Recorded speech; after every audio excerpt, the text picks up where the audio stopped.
Project managers don't just manage tasks, we manage energy. Focus on the people, not the paperwork. Focusing on the people means collaboration and energy stays high. People and momentum drives projects forward rather than sitting down and ticking off tasks off a checklist. Whilst that's important, let's value people and collaboration more. It's Dave here. Welcome back to Project Management 101. It's great to see you. Today we're diving into keeping the energy of a project team super high so you maximise its success. Before we dive in, hit the subscribe button so you don't miss more free great project management content. So starting off, let's think about the different scenarios in which you encounter people within your project where you might see energy dips, you might see a little bit of kind of dynamic discussion or lack of dynamic discussion, and how you can spot the warning signs and where I've spotted them and what I did to help. So thinking about those energy dips within a project, maybe your team's not engaging, maybe people aren't turning up for meetings. These are all warning signs which give you some early indicators to help pull your team back together and start to think about different ways to engage and help them to ultimately help the success of the project. When I joined a company a few years ago to help bring together the recovery of a large program of work, I noticed a few things when I landed on site and started meeting with the team. A bunch of the people were really pleased that somebody was there and listening, and that for me was a bit of a warning sign. What's been happening previously? How did people respond when people were talking to them? What about the updates? Where was the reality in the plan?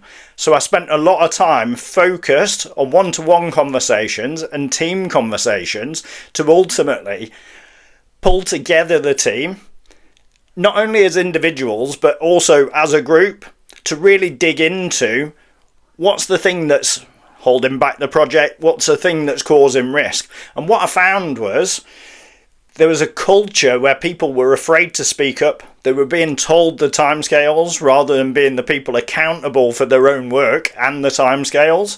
And the project leadership team that were incumbent, so the guys that were kind of leaving, if you like, as I'd come in to help, hadn't been listening. They'd not been talking to the team, and it caused massive concern for the team members, and they just closed down. And that's a real bad thing if you're trying to deliver a successful project.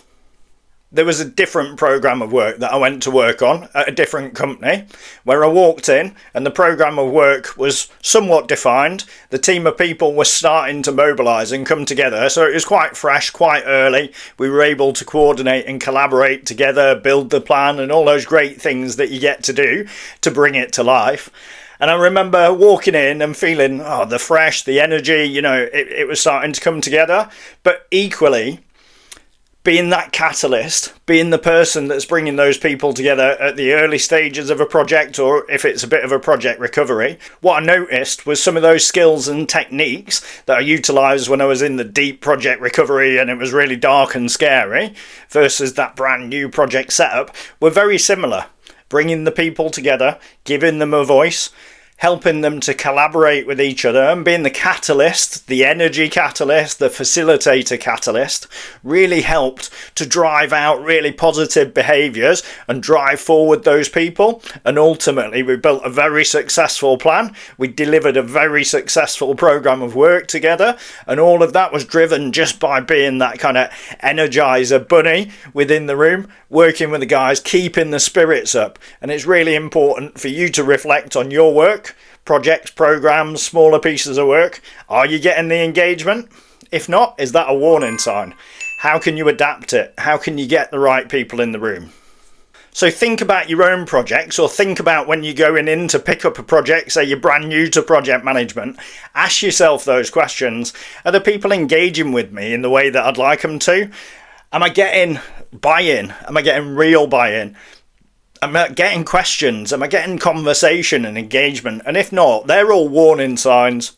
How can you tailor your questions to bring that in? How can you work with the team, either on a one-to-one basis or a team basis, to start to uncover perhaps some challenges that are hidden? Maybe there's a different direction being set by somebody that you can't see. So having that conversation one-to-one, it's a much more private, more gentle environment for those sort of issues to be flagged, and that trust starts to build, especially if you're able to work with the leadership team to deal with those issues more quickly and more relevantly. I think equally on reflection, sometimes in the middle of a project, it sometimes feels like it gets a bit foggy. The team are kind of executing and they're turning up. It feels a bit like they're going through the motions. How can you work with them to make sure that it's not just going through the motions? How can you drive forward that engagement, and how can you lift the team back up? It's really, really important to keep the team lifted so they're driving with energy and pace. Going back to that big gnarly program where we started, as we came to the end and we were starting to execute some really large data transfers into a new data warehouse, what I found was there was a real kind of apprehension and a real low sense within the team. Despite us working to build up the plan, the pressure and the deadlines were looming, and I think it was quite difficult for the team to kind of keep the pressure away and, you know, all of the things that go within those working environments. And I took it upon myself to bring those guys together and also to bring in the leadership team with us. And we had a really open conversation about where we were. We celebrated some success and some of the wins that we'd achieved. And we just diffused the tension and really drove forward a sense of connectivity and togetherness. And it really helped to calm the room and calm the team and get them focused and re-energized and back up and running, knowing that actually the leadership team were paying attention. But not only that, they weren't just putting on pressure, they were there with them. They were there paying attention, they were there listening and ready to help if a challenge sprung up. Data migration projects are very painful, so there's always going to be challenges, and I think when you've been through a few, obviously you will feel a bit apprehensive. So working with the team as the leader of the project is really important to try and help reset and alleviate some of that concern. So thinking about keeping that energy and a few tips and tricks that you can use. I've got a few notes down here on my iPad. Things like recharge moments. How are you driving forward, celebrating success within your team? How are you driving forward those wins and the progress of the project and celebrating that with the team? Because every little incremental win should be a success, and we should take the time for the team to feel recognised and for us all to be part of that and just drive a sense of culture and togetherness. That could look like a few things. In your team, it could be, can we go out for some food together? Can we carve out some time in the working day to do a bit of celebrating success? Maybe see if there's any company budget to get some food in, or some cakes or some goodies. Maybe we can give out some awards. Who was the strongest team player?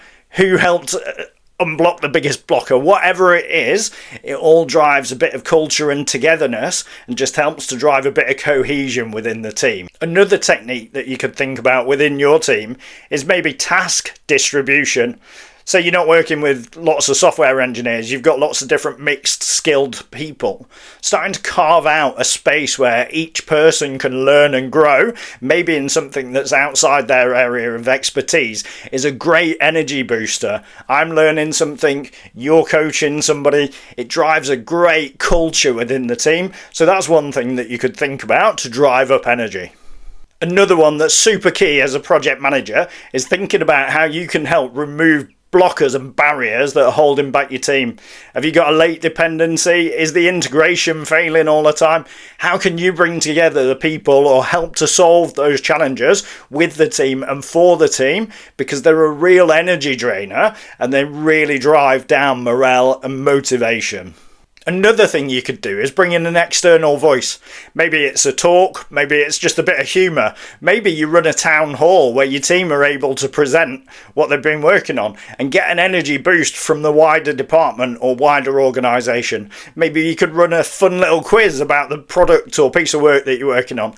All of these things can help just boost it up a little bit. So they're great ideas that you can experiment with. In summary, today's lesson is more around the soft skills and the energy that you bring to the project. If you turn up all prim and proper, but a super routine, I'm just going through a checklist, I'm just walking through the project plan, I'm just going to ask about this, you're going to drive really low morale. You're not building relationships, you're not working with those people. It's really important that the people feel engaged, they feel part of the team, they feel heard and listened to, not just challenged, not just held to account.